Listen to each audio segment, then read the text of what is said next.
Thank you for stopping by the Inside Deschutes County podcast. We hope you click those subscribe and download buttons. Wherever you might be and however you might be listening, we appreciate you making us a small part of your day. Be sure to catch us wherever you listen to your podcasts.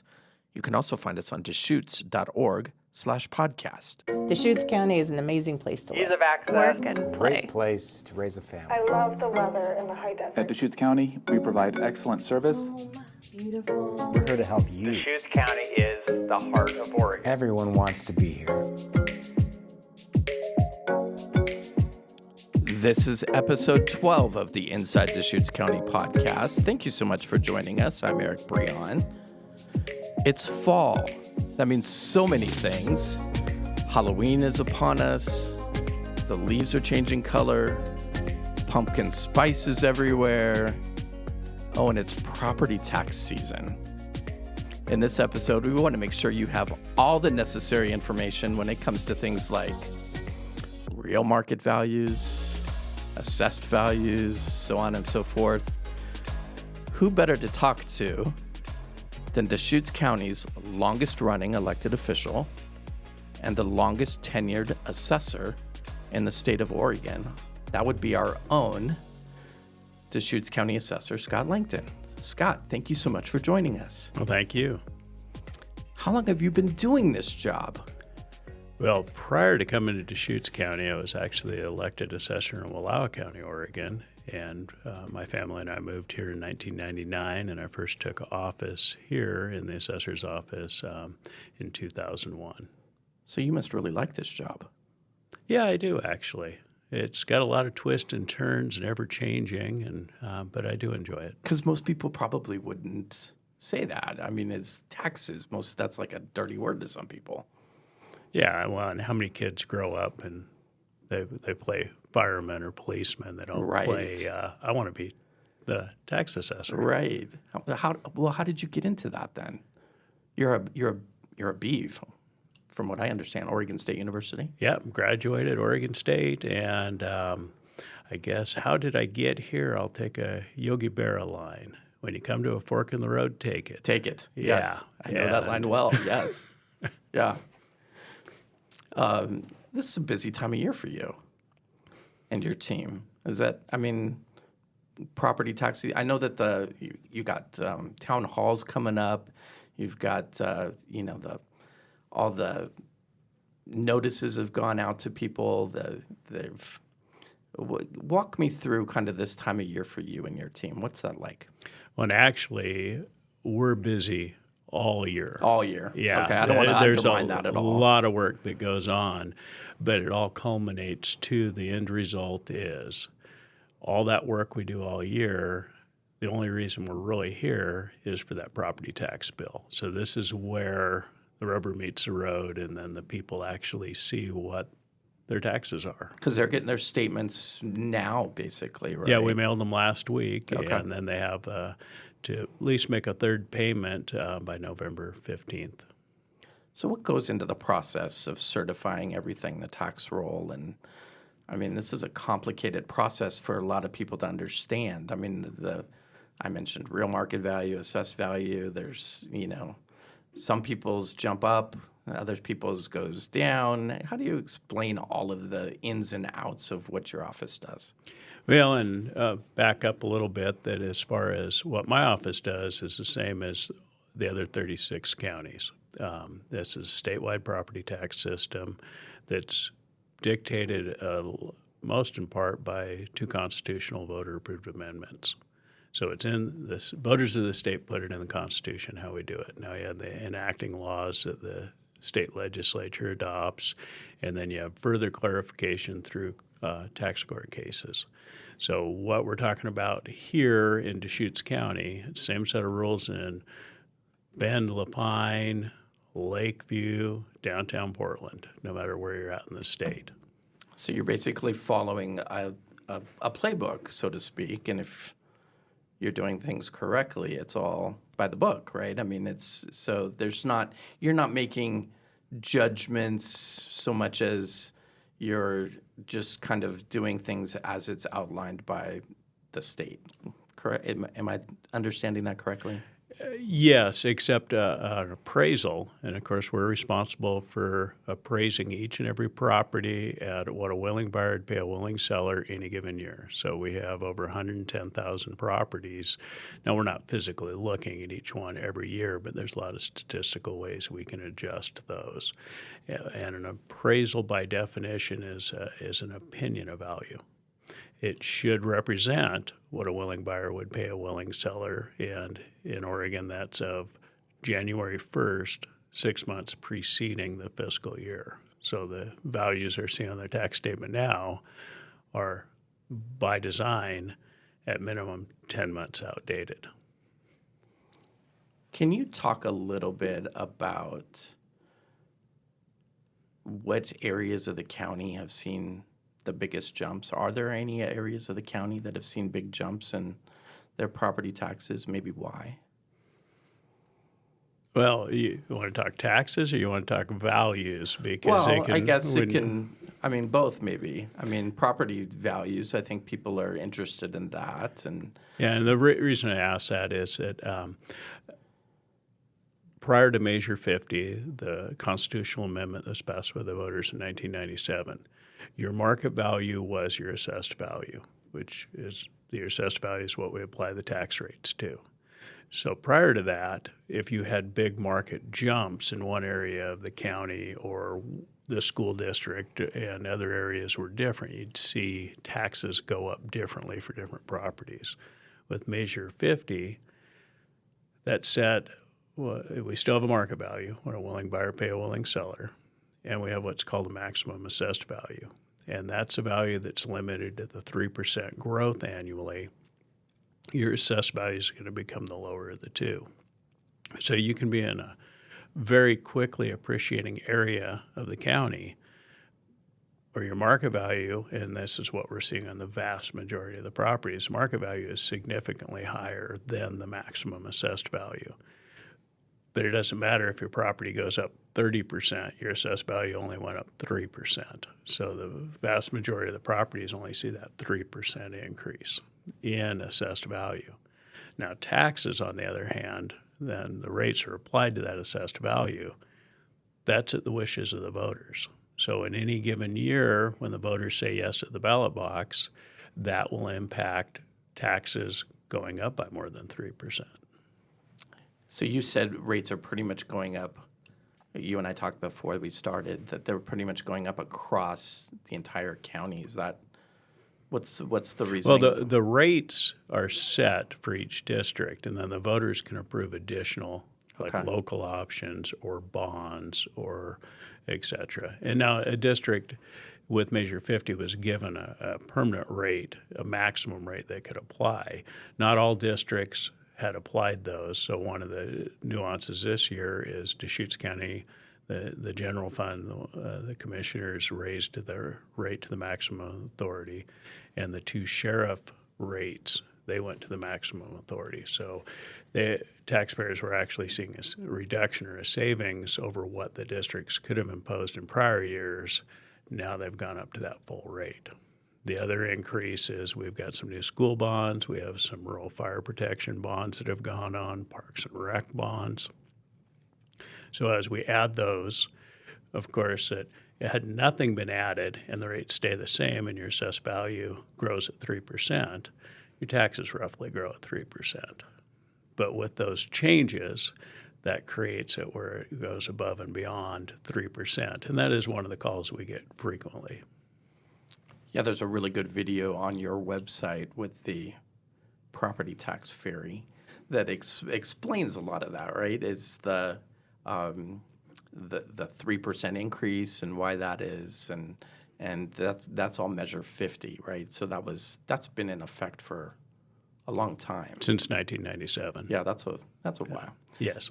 How is the market right now? I mean, so we've had, obviously huge jumps both ways. Steady now, growing. What do you think? We're still growing. We're not. We went into COVID, and the market, and this happened internationally in a lot of areas, went up substantially, Deschutes County included. So for 2 years, there was really huge market appreciations. The last couple of years, we're still seeing appreciation, but it's a little slower rate of appreciation, but we're still seeing positive growth in virtually all areas of the real estate market. What do you think are the biggest kind of misperceptions of your office by taxpayers? Probably my taxes are limited to 3%. Now, it's as long as you didn't make a change to your property, such as new construction or subdividing, you're going to have that maximum assessed value grow at 3. Now, of course, when you build a property or something, that is going to make your assessed value go up to reflect that whatever new was there. Yeah, because it can go up because if you add on, right, and then depreciate again once that, say you built a shed or something and that shed's been around you still don't get all of that, right? I mean, that can kind of ebb and flow. Well, we're looking at what the market's recognizing. So as a property, I mean, typically Deschutes County, other than the Great Recession, market values have appreciated. The market is willing to pay more than they did the prior year. The other really big common misunderstanding we get is that maximum assessed value, that number limited to 3% growth, is on the property, not the ownership. So when a property sells, you're basically inheriting or purchasing that maximum assessed value that's with that property. Now, our state to the south of us, they have a reset at sale. And we have a lot of influence and a lot of people coming in from California. And a lot of people aren't aware that, no, there is no reset at sale. You're getting that maximum assessed value, which, depending when that was established, if it was new property and how it compares to neighboring properties, it could be favorable, it could be unfavorable, but that's what you're getting because that maximum assessed is for the property.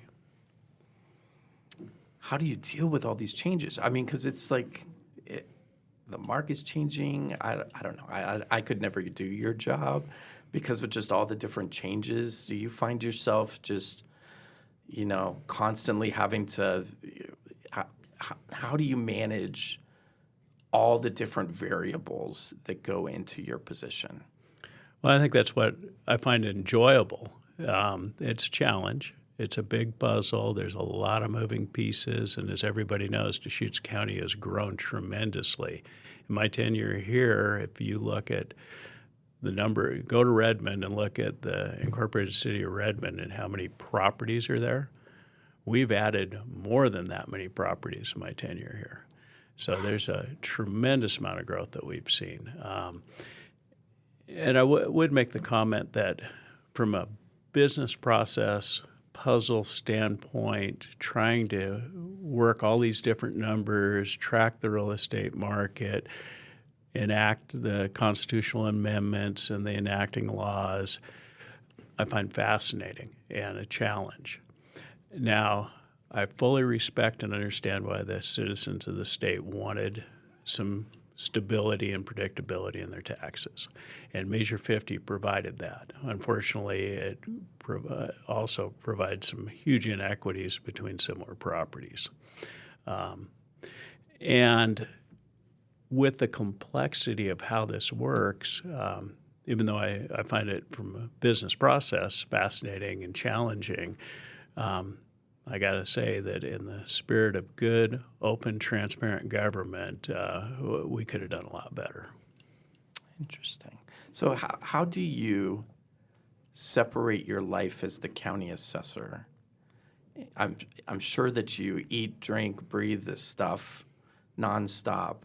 What's your life like outside of the office? Are you a golfer? What do you do to kind of separate kind of the work life of taxes and the pressures that come with this office and manage your own life outside of that? Well, I'm in Bend for the same reason, or Deschutes County, that a lot of people move here, is the outdoors. I love being out. I'm a cyclist. Do a lot of gravel biking now, and just out enjoying all we have to offer here. Because the pressure, I would imagine, can be a lot sometimes. Because there's not a lot of, hey, we're so happy that they raised our property taxes or whatever that comes to. How do you deal with the criticisms and the complaints that come to you all the time? Obviously, your team is a big part of that. Oh, I'll put my team up against anybody in the state. They're great.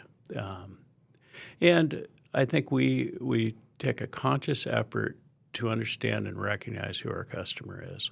And we understand how complex the system is, and it's our responsibility to be able to be out educating the property owner, the person paying those taxes.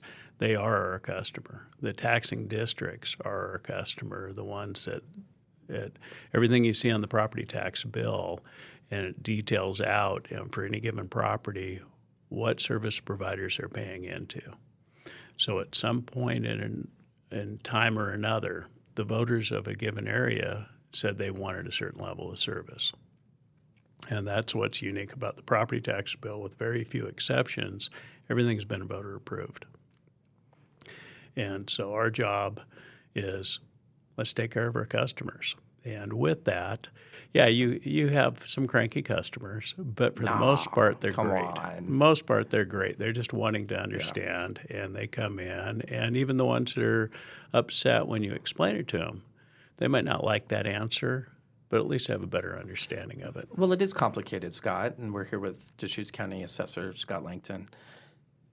How do you explain some of these nuances to people? What services does you and your team have to kind of help people understand? Because it's probably difficult for people, as you mentioned, coming from out of state or new property owners or new business owners. How do you explain some of the nuances that come into this to people? Well, we try to be a little proactive where there's an informational flyer that we send out with each property tax bill. I do town halls this time of year where we go to each of the cities and have evening meetings. We make sure that we have a live body answering the phone, and that's all year round. There is no phone tree. We try to make sure we have backup support. So if it's an appraisal question or a cartography question or assessment, whatever it happens to be, that we can hand those people off so they're not getting the runaround, and we try to address their questions as soon as they come in. The town halls, I was trying to look it up real quickly, but the town halls, I believe, starts Next week, right? November 1st. Is it November 1st, I think? Maybe. Yes, first and second, and We can get that out to people. Yeah, okay. But the and then the following week we have the two more also. so people can come, get information, ask questions, and you're there just to explain the changes or explain the process? What Yeah, can people I'll expect give an in those? overview of the property tax system, some of the hot button issues that might be in that given area on voter approvals or changes, kind of explain Oregon's overall system. And then we actually take appraisers with us, so then after that's over, people can ask questions. We can, as a group, or we can do little breakout sessions. Very good. What else do you want people to know about the whole system? You know, just or your office or how things navigate. Just one final opportunity for you to share what you want people to know about being the county assessor, the assessor's office, the property tax system, all of that. What do you want people to know? Just that we're available in there. We understand how complex this system is, and we don't expect people to know the nuances of, well, I don't know how the federal IRS tax codes work, and I have no desire to. But if I have a concern over my taxes, it'd sure be nice to be able to reach out and talk to somebody. Well, I don't know if anybody's called the IRS or the Oregon Department of Revenue. That's not. Yeah, good luck. Yeah, that's not going to happen. Right. We take a different approach.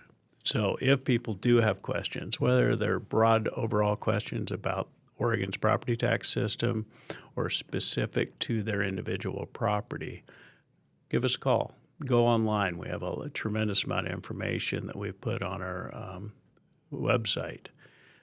give us a call, stop in, email us, however you want, but just that we're there to answer and help.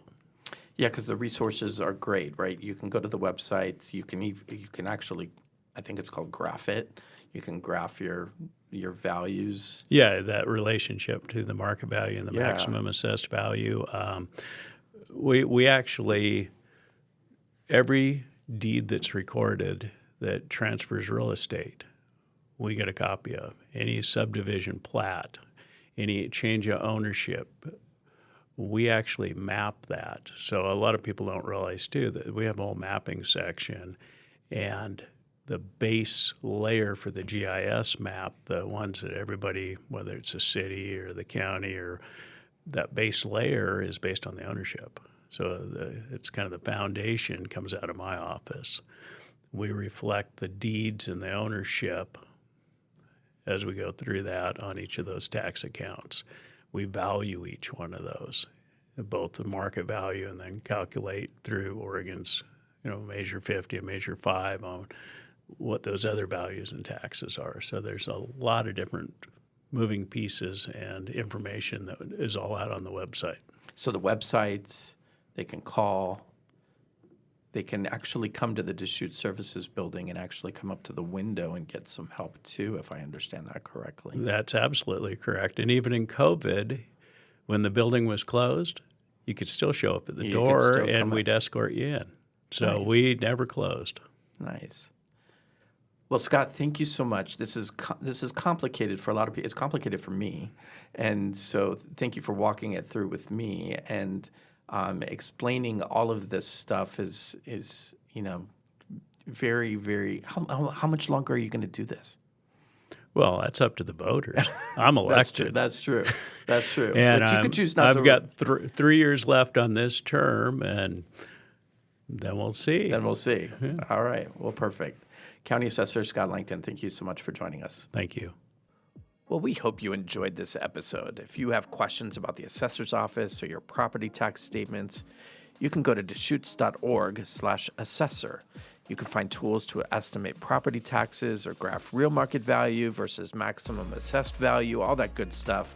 Lots of good information on that site.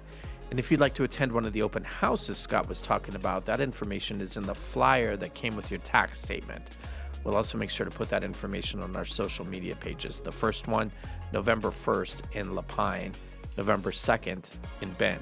And if you have a question about this podcast or ideas for future podcasts, you can email me at info@deschutes.org. And remember to subscribe to the Inside Deschutes County podcast wherever you listen to your podcasts. Drop us a review or rating. We'd really appreciate it. But until next time,